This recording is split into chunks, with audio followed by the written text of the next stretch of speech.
So let's talk just a little bit more about my crafter station. And I'll explain why I call it my crafter station here in a minute. In 2 words, it can be all summed up. You ready? Pure genius. So the reason I call this pure genius really requires me going a little bit deeper into the backstory of this thing. And the reason why I call it my crafter station. So in those days, and being recognized as one of Shopsmith's superhero sales guys, it was my job to fly around the country and see as many people as I could in all kinds of different venues. Well, during those times, I was able to talk to an awful lot of folks.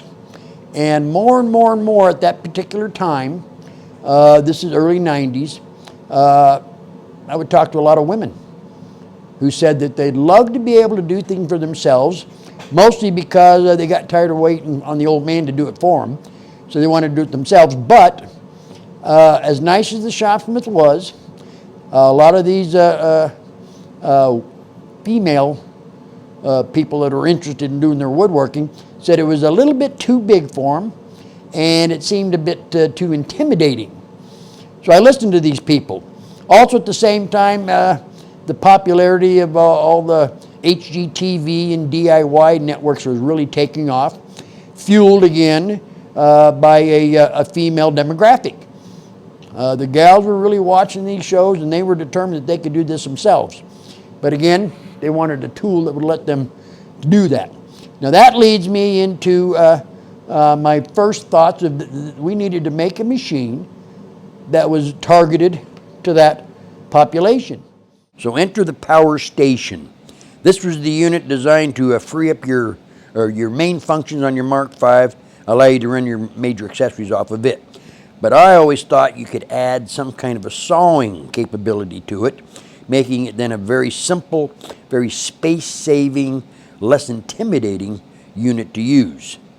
The reason I called it the Crafter's Station is it was designed for light-duty, small craft projects, the things that the gals were doing. Back then, toll painting was big as one example. They'd want to go out there and, instead of going to the craft shops and in the fall buying a cutout of a pumpkin that they sold for $7, $8, $9, they can knock them out for 30 cents. The Crafter Station was never designed to be a cabinet making machine. It wasn't designed to cut much more than 1 inch thick. In fact, it was actually designed to cut, the crafters usually buy right off the rack is 3/4 inch stock. So it would do that very, very well. All right. So that was the whole idea.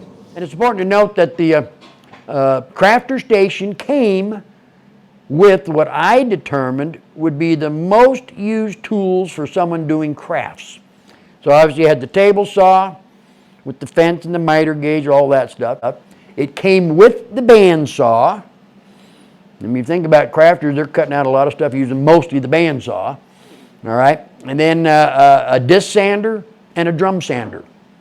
I took this idea to John Folkerth himself. He thought it was a great idea, and he said, all right, run with it. So I did. That required me going to engineering.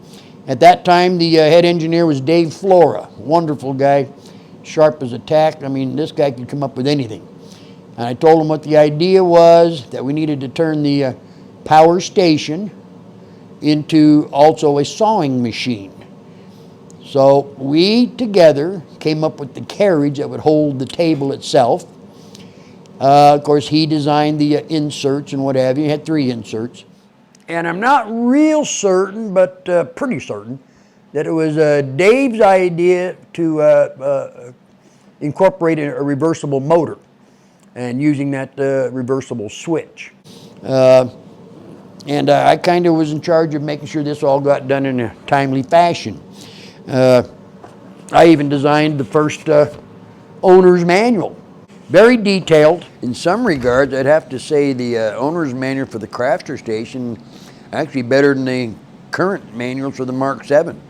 Especially the exploded views showing all the pieces and parts and right down to every set screw. Way larger, easier to read.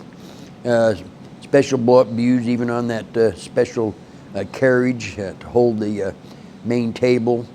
Speed charts for every possible accessory you can run on the crafter station, as well as the crafter station speeds themselves, sawing, what have you, and even the jointer. Contrary to popular beliefs, the crafter station and the power station runs that jointer absolutely beautiful at the proper speed. As far as addressing the concerns of the folks that said the Mark V was too big, you got to understand the crafter station is exactly 28.5 inches long, 19.5 inches wide, and it stands 37.75 inches high. We're talking 5 square feet, you know, a little less. So the space and how much room it needed was addressed right there. You might have heard some misinformation from an earlier video saying it had a 1/2 horsepower motor. No, it was always a 3/4 horsepower AC electric motor, obviously, that actually generated 3/4 continuous horsepower. But it could develop up to 1 horsepower, right? And it had the variable speed, of course. Very nice. Anyway, we put this thing all together. The prototypes came off the production line and they were great. They did exactly what I hoped that they would do. About that time, we started talking about marketing and getting out and selling it. That's when I was informed that we couldn't use the Shopsmith Mark V sales guys to do that. So another obstacle I had was to go out and hire up a whole new sales force, create a crafter station specific demonstration, create a crafter station booth area, just like we had for the Shopsmith Mark V, our fancy booths. Just happened to find this photo here. It was an attractive setup. Looked good in any of the venues, home shows, fairs, malls. It worked very, very nice. And we had some excellent crafter station salespeople. In fact, Bill Childress, a lot of you have heard of Bill Childress, he was instrumental in the crafter station. In fact, between he and I, we came up with the demonstration with some interesting things. Number one, and this was Bill's idea, we didn't want to call it just a woodworking tool. It still might be a bit intimidating to the female consumer. So he said, let's call it a woodworking appliance. So that's what we decided to do. We called it the woodworking appliance, and that's referenced, by the way, a couple times in the owner's manual. Woodworking appliance. And then because it did have the reversible motor, we created what was called 360-degree woodworking, where you're standing in one spot and you set up your bandsaw, you can set up your sanding setup, and then just by rotating the machine 360 degrees, you can set up your table saw. And when we spun that crafter station around, you could just see the eyes of the viewers get that big. It kind of added a real wow feature to the demonstration. That was fun. So to make a long story short, the crafter station did sell. It sold very well. One of our biggest events was out at the Texas State Fair. I remember that in its early release. It did real well. But the big guy, the man that was now sitting at the helm of this Shopsmith machine, had some issues with it.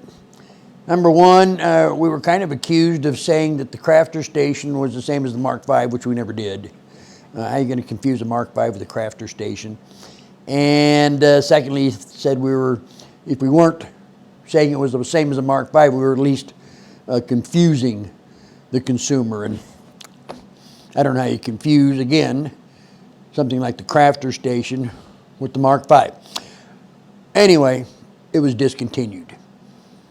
Never to be seen or heard of ever again. But I guess that's not true, is it? We're hearing about it a lot here lately. Anyway, I thought it was pure genius. As a first generation product, had it continued on and we spent some real money on that thing, it could be a real valid machine even today. When you think about it, in fact, the early first generation crafter station is pretty relevant to today. I mean, couldn't you and this is just for your consideration, couldn't you call that crafter station the first Shopsmith Shorty? Ha!